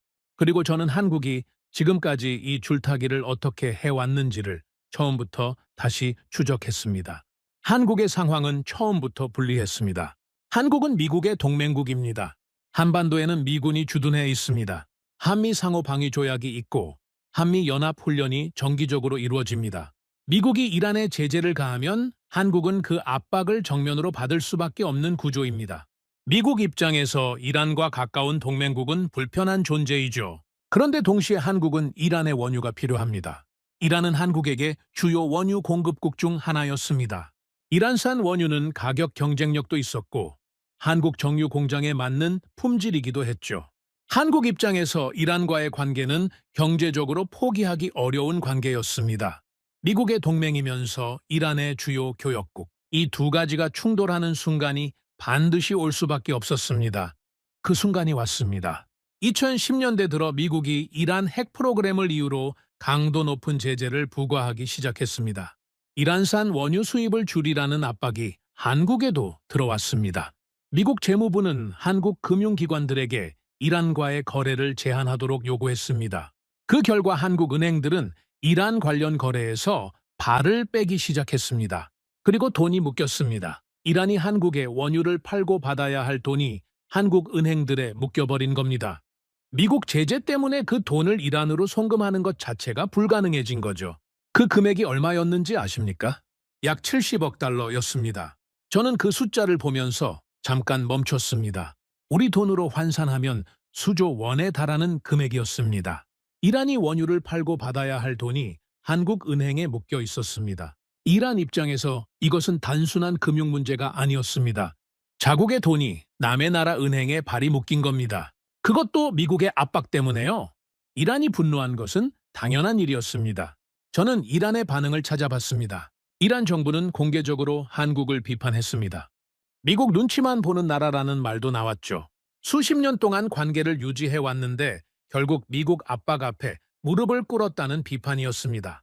그 비판이 나왔을 때 한국이 어떻게 했는지 아십니까? 한국은 관계를 끊지 않았습니다. 미국의 제재를 어기면서까지 이란에 돈을 보낼 수는 없었습니다. 그것은 한미 동맹 전체를 위태롭게 하는 일이었죠. 하지만 동시에 한국은 이 문제를 해결하기 위한 대화 채널을 계속 유지했습니다. 외교적으로 풀 수 있는 방법을 찾기 위해 끊임없이 노력했습니다. 그 노력이 겉으로 잘 보이지 않았을 뿐입니다. 저는 그 시기 한국 외교부와 이란 외무부 사이의 접촉 기록들을 찾아봤습니다. 공식 회담 기록, 비공개 접촉 기록들이 있었습니다. 한국 측은 꾸준히 메시지를 보냈습니다. 우리가 원해서 돈을 묶어두는 것이 아니라는 것을요. 상황이 해결되면 반드시 돌려주겠다는 것을요. 이란이 그 메시지를 완전히 믿었는지는 모릅니다. 하지만 대화 채널이 닫히지는 않았습니다. 그리고 2021년 한국 케미호 나포 사건이 터졌습니다. 저는 앞서 이 사건을 여러 번 언급했습니다. 하지만 이번에는 다른 각도로 들여다봤습니다. 이란이 왜 하필 한국 선박을 납포했는지를요. 이란에게 한국은 특별한 존재였기 때문입니다. 이란 입장에서 미국 선박을 납포하는 것은 전쟁 선포나 다름없었습니다. 유럽 선박을 건드리면 국제사회 전체를 적으로 돌릴 수 있었습니다. 하지만 한국은 달랐습니다. 한국은 미국의 동맹이지만 미국 자체는 아니었습니다. 그리고 한국에는 70억 달러라는 구체적인 협상 카드가 있었습니다. 이란은 한국과 협상할 수 있다고 판단했습니다. 그 판단 자체가 이미 수십 년의 관계에서 나온 것이었습니다. 이란이 완전히 신뢰하지 못하는 나라와는 이런 방식의 협상도 하지 않습니다. 군사적으로 충돌하거나 아예 무시하거나 둘 중 하나죠. 하지만 한국에게는 협상을 걸었습니다. 저는 그 부분이 중요하다고 생각했습니다. 나포 사건은 분명히 한국에게 충격이었습니다. 하지만 동시에 그 사건은 한국과 이란 사이에 아직 대화가 가능하다는 것을 확인하는 계기이기도 했습니다. 95일이 걸렸지만 결국 선원들은 풀려났습니다. 협상이 됐다는 뜻이었습니다. 저는 그 협상 과정에서 한국이 어떻게 움직였는지를 다시 들여다봤습니다. 한국은 외교 채널을 총동원했습니다. 이란 외무부와 직접 접촉했고 동결된 자금 문제 해결을 위한 방안을 논의했습니다. 그 과정에서 한국은 미국과도 협의했습니다. 제재 틀 안에서 이란의 자금을 인도주의적 목적으로 사용할 수 있는 방법을 찾으려 했죠. 의약품 구매나 식량 수입 같은 용도로 동결 자금을 활용하는 방안이었습니다. 완벽한 해결책은 아니었습니다. 70억 달러 전부를 돌려줄 수는 없었습니다. 하지만 한국은 할 수 있는 선에서 최대한 노력했습니다. 그 노력이 이란에게 전달됐습니다. 결국 선원들이 풀렸습니다. 저는 그 결과를 보면서 생각했습니다. 이것이 한국의 방식이구나 하고요. 한국은 강대국이 아닙니다. 군사력으로 이란을 압박할 수 없습니다. 경제적 레버리지로 이란을 움직일 만큼 거대한 나라도 아닙니다. 하지만 한국에게는 수십 년 동안 쌓아온 관계가 있었습니다. 그 관계가 위기 상황에서 작동했습니다. 그 방식이 2026년 2월 28일 새벽에도 작동한 겁니다. 저는 이글 벨로호가 해협을 통과할 수 있었던 이유를 다시 정리했습니다. 첫째는 수십 년의 신뢰였습니다. 1970년대 사막에서 함께 땀 흘린 사람들로부터 시작된 그 신뢰였죠. 둘째는 끊이지 않은 대화였습니다. 제재의 압박 속에서도 한국은 이란과의 채널을 닫지 않았습니다. 셋째는 나포 사건 이후에도 항로를 포기하지 않은 선원들의 직업 정신이었습니다. 이 세 가지가 겹쳐서 그날 새벽 해협의 통로를 만들어 놓은 겁니다. 저는 보고서를 쓰다가 잠깐 멈췄습니다. 동료 하나가 제 옆으로 다가왔습니다. 녹스, 아직도 한국 분석하고 있어? 벌써 이틀째잖아. 저는 모니터에서 눈을 떼지 않고 말했습니다. 아직 끝나지 않았어. 동료가 의자를 끌어당겨 앉으면서 물었습니다. 뭘 그렇게 파고 있는 거야? 저는 화면을 가리키며 말했습니다. 왜 한국만 움직였는지 알 것 같아. 그런데 이게 앞으로도 가능할지가 문제야. 동료가 고개를 갸웃하며 말했습니다. 무슨 말이야? 저는 잠깐 생각하다가 말했습니다. 한국이 지금 이 균형을 유지하는 것이 기적에 가깝다는 뜻이야. 미국 동맹이면서 이란과 관계를 유지하는 것이 얼마나 어려운 일인지 알아. 그런데 한국은 수십 년 동안 그것을 해왔어. 동료는 잠시 말이 없었습니다. 그러다가 천천히 말했습니다. 그게 가능했던 이유가 뭐라고 생각해? 저는 모니터를 바라보면서 대답했습니다. 강대국이 아니기 때문이야. 동료가 눈을 가늘게 뜨며 물었습니다. 그게 무슨 뜻이야? 저는 설명했습니다. 강대국은 선택을 강요합니다. 미국 편이냐, 이란 편이냐, 우리 편이냐, 저쪽 편이냐. 하지만 한국은 강대국이 아닙니다. 그래서 이란 입장에서 한국은 위협이 아닙니다. 한국이 이란과 친하다고 해서 미국의 패권에 도전하는 것이 아니죠. 그 애매한 위치가 오히려 한국에게 독특한 공간을 만들어 주었습니다. 어느 편도 아닌 나라, 하지만 모두와 관계를 유지하는 나라. 동료는 한참 생각하다가 고개를 끄덕였습니다. 그래서 이란이 한국 배는 건드리지 않은 거구나. 저는 고개를 끄덕였습니다. 적어도 그날 새벽에는 그랬죠. 동료가 자리에서 일어나며 말했습니다. 보고서 다 쓰면 나도 읽어봐도 돼? 저는 웃으며 말했습니다. 아직 끝나려면 멀었어. 동료가 나가고 나서 저는 다시 모니터를 켰습니다. 이글 벨로호의 위치를 확인했습니다. 배는 어느새 동중국해를 지나 한반도 남쪽 바다로 접근하고 있었습니다. 여수까지 얼마 남지 않았습니다. 저는 그 배의 항적을 처음부터 다시 바라봤습니다.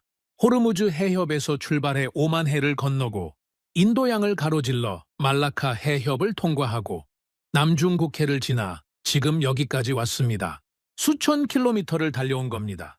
그 긴 항로의 시작점에서 그 배는 세상이 멈춰 있을 때 혼자 출발했습니다. 저는 그 시작의 의미를 다시 생각했습니다. 한국이라는 나라는 처음부터 쉽지 않은 자리에 있었습니다. 자원이 없었고 강대국 사이에 끼어 있었고 전쟁의 바다를 반드시 건너야만 살 수 있는 처지였습니다. 하지만 그 처지가 한국을 단련시켰습니다. 위험한 길을 수십 번 걸으면서 그 길을 읽는 법을 배웠습니다. 어려운 관계를 수십 년 동안 유지하면서 균형을 잡는 법을 익혔습니다. 그 모든 것이 그날 새벽 한 척의 배 안에 담겨 있었습니다. 저는 보고서의 마지막 장을 펼쳤습니다. 아직 한 가지 이야기가 남아 있었습니다. 이글 벨로호가 여수에 도착하는 그 순간, 그 배가 가져온 것이 단순히 원유 200만 배럴이 아니라는 것을 보여주는 이야기가 남아 있었습니다. 이글 벨로호가 여수 앞바다의 모습을 드러낸 것은 출항으로부터 열흘이 지난 아침이었습니다. 저는 런던 사무실에서 그 소식을 실시간으로 확인했습니다. 모니터 위에서 열흘 동안 꾸준히 움직이던 그 점이 드디어 목적지에 닿고 있었습니다. 저는 그 장면을 바라보면서 이상하게도 가슴이 먹먹해지는 느낌을 받았습니다. 25년 동안 이 일을 해오면서 선박 한 척의 입항 장면에 이런 감정을 느껴본 적이 없었죠. 하지만 이 배는 달랐습니다. 저는 여수항의 실시간 영상을 찾아봤습니다. 초대형 유조선이 천천히 부두로 접근하는 장면이 보였습니다. 예인선들이 양쪽에서 배를 안내했습니다. 밧줄이 내려지고 부두 노동자들이 움직이기 시작했습니다. 그리고 파이프라인이 연결됐습니다. 원유가 흘러나오기 시작했습니다. 저는 그 장면을 바라보면서 열흘 전 새벽을 떠올렸습니다. 세계가 멈춰있던 그 새벽, 혁명 수비대의 봉쇄, 선언이 떨어진 그 해협에서 혼자 속도를 올리던 그 배가 지금 이렇게 도착했습니다. 선장 김태현과 그 배의 선원들이 해낸 겁니다. 저는 잠시 눈을 감았습니다. 그리고 다시 눈을 떴습니다. 보고서를 마무리해야 했습니다. 저는 이글 벨로호가 가져온 것이 무엇인지를 마지막으로 정리하기 시작했습니다. 원유 200만 배럴. 그것이 숫자였습니다. 하지만 저는 그 숫자 너머를 보고 싶었습니다. 여수 정유 공장으로 들어간 그 원유는 분리 과정을 거쳐 전국으로 퍼져나갈 것이었습니다. 그 일부는 주유소로 가고, 그 일부는 발전소로 가고, 그 일부는 석유화학 공장으로 갑니다. 그리고 그것이 다시 자동차를 움직이고, 전기를 만들고, 플라스틱을 만들고, 반도체 공장을 돌립니다. 저는 그 사슬을 끝까지 따라가 봤습니다. 한국 반도체 공장에서 만들어진 메모리 반도체가 어디로 갑니까? 전 세계 스마트폰으로 갑니다. 노트북으로 갑니다. 서버로 갑니다. 자동차 전자장치로 갑니다. 지금 이 순간 세계 어딘가에서 누군가가 스마트폰으로 사진을 찍고 있다면 그 안에 들어있는 반도체가 한국산일 가능성이 높습니다. 그리고 그 반도체를 만든 공장을 돌린 전기의 출발점 중 하나가 바로 이글 벨로호가 실어온 원유였습니다. 저는 그 연결의 끝이 얼마나 멀리 닿는지를 생각했습니다. 그리고 문득 이런 생각이 들었습니다. 이 세상에는 눈에 보이는 영웅이 있습니다. 전쟁터에서 총을 들고 싸우는 군인, 불길 속으로 뛰어드는 소방관, 무대 위에서 세상을 움직이는 사람들. 그들의 이름은 역사에 남습니다. 하지만 눈에 보이지 않는 곳에서 세상을 떠받치는 사람들이 있습니다. 이름도 알려지지 않은 채로 가족을 떠나 수개월씩 바다 위에서 살면서 전쟁이 터진 해협을 건너면서 그 일을 하는 사람들이 있습니다. 그들이 멈추면 공장이 멈추고, 공장이 멈추면 일자리가 사라지고, 일자리가 사라지면 누군가의 밥상이 비워진다는 것을 알기 때문에 그 일을 하는 사람들이요. 한국에는 그런 사람들이 있었습니다. 저는 보고서에 그 내용을 정리했습니다. 그리고 마지막 부분을 쓰기 시작했습니다. 사실 저는 이 보고서를 쓰기 시작할 때만 해도 순수하게 분석적인 문서를 쓰려고 했습니다. 해상 리스크 분석가로서 이글 벨로호 사건이 갖는 전략적 의미를 정리하는 보고서였죠. 하지만 쓰다 보니 그것이 전부가 아니었습니다. 이것은 숫자로만 설명되지 않는 이야기였습니다. 저는 한국이라는 나라를 25년 동안 알고 있었습니다. 아니, 알고 있다고 생각했습니다. 반도체 강국, 조선 강국, 한류의 나라. 그런 키워드들로 한국을 이해하고 있었죠. 하지만 그것은 결과만 본 것이었습니다. 그 결과가 어떻게 만들어졌는지를 저는 제대로 보지 못하고 있었습니다. 이틀 동안 자료를 뒤지면서 저는 비로소 그 과정을 봤습니다. 자원이 없었기 때문에 바다로 나갈 수밖에 없었던 나라. 가난했기 때문에 위험한 길을 택할 수밖에 없었던 나라. 전쟁의 바다에서도 멈출 수 없었기 때문에 그 바다를 누구보다 잘 알게 된 나라. 어려운 상황에서도 관계를 끊지 않으려 했기 때문에 위기 속에서도 통로가 열려 있던 나라. 그 모든 것이 하나의 문장으로 모였습니다. 한국은 멈출 수 없는 나라이기 때문에 멈추지 않는 겁니다. 저는 그 문장을 보고서 맨 앞에 적었습니다. 결론을 가장 앞에 두는 것이 보고서 작성의 기본이니까요. 하지만 이번에는 단순히 형식 때문이 아니었습니다. 이 문장이 이 모든 이야기의 핵심이었습니다. 저는 모니터를 다시 켰습니다. 이글 벨로호는 이제 여수 부두에 완전히 정박해 있었습니다. 원유 하역이 진행되고 있었죠. 저는 그 장면을 한참 바라봤습니다. 그리고 선장 김태현을 생각했습니다. 그는 지금 무엇을 하고 있을까요? 22년 경력의 베테랑 선장이 열흘간의 항해를 마치고 부두에 서 있을 그 모습을요. 아마 평범하게 서류를 처리하고 있을 겁니다. 입항 절차를 밟고 있을 겁니다. 세상이 떠들썩하게 주목하는 영웅의 모습이 아니라 그냥 자기 일을 마친 사람의 모습으로 서 있을 겁니다. 그것이 어쩌면 가장 한국적인 모습이 아닐까 하는 생각이 들었습니다. 요란하지 않게 말없이 그냥 해야 할 일을 하는 사람들, 바다 위에서 수십 년을 보내면서도 자기가 영웅이라고 생각하지 않는 사람들, 우리가 멈추면 나라가 멈추니까 그냥 간다고 그 단순한 이유 하나로 전쟁의 바다를 건너는 사람들. 저는 보고서를 닫았습니다. 그리고 한 가지를 더 기록해뒀습니다. 보고서 본문이 아니라 별도의 메모였습니다. 2026년 2월 28일 새벽 세계가 멈췄습니다. 호르무즈 해협에서 수백 척의 선박이 동시에 정지했습니다. 전쟁이 터졌고 봉쇄 선언이 내려졌고 보험이 끊겼습니다. 그 상황에서 단 한 척의 배가 움직였습니다. 그 배의 목적지는 대한민국이었습니다. 저는 그날 이후 그 이유를 찾기 위해 이틀을 보냈습니다. 그리고 찾아낸 것은 이것이었습니다. 한국은 자원이 많은 나라가 아닙니다. 땅이 넓은 나라도 아닙니다. 인구가 많은 나라도 아닙니다. 하지만 이 나라는 수십 년 동안 단 한 가지를 포기하지 않았습니다. 멈추지 않는다는 것을요. 전쟁이 터진 바다에서도, 총구 앞에서도, 보험이 끊긴 상황에서도 그들은 멈추지 않았습니다. 왜냐하면 그들이 멈추는 순간 나라가 멈춘다는 것을 알기 때문입니다. 그것이 그날 새벽 해협을 건넌 진짜 이유였습니다.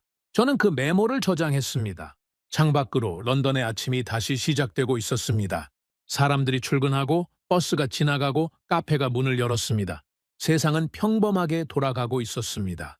그 평범함 뒤에 바다 위 어딘가에서 지금도 항해하고 있을 누군가가 있다는 것을 아는 사람은 많지 않을 겁니다. 저는 이제 압니다. 그리고 다시는 잊지 않을 것입니다. 오늘의 사연은 여기까지입니다. 구독과 좋아요는 영상 제작에 아주 큰 힘이 됩니다. 지금까지 감동테라스 저는 소희였습니다. 오늘도 우리 구독자님들의 가정에 따뜻한 행복이 가득하시길 진심으로 바라겠습니다. 긴 영상 끝까지 시청해주셔서 정말 감사합니다. 내일 더 좋은 이야기로 찾아뵙겠습니다. 감사합니다.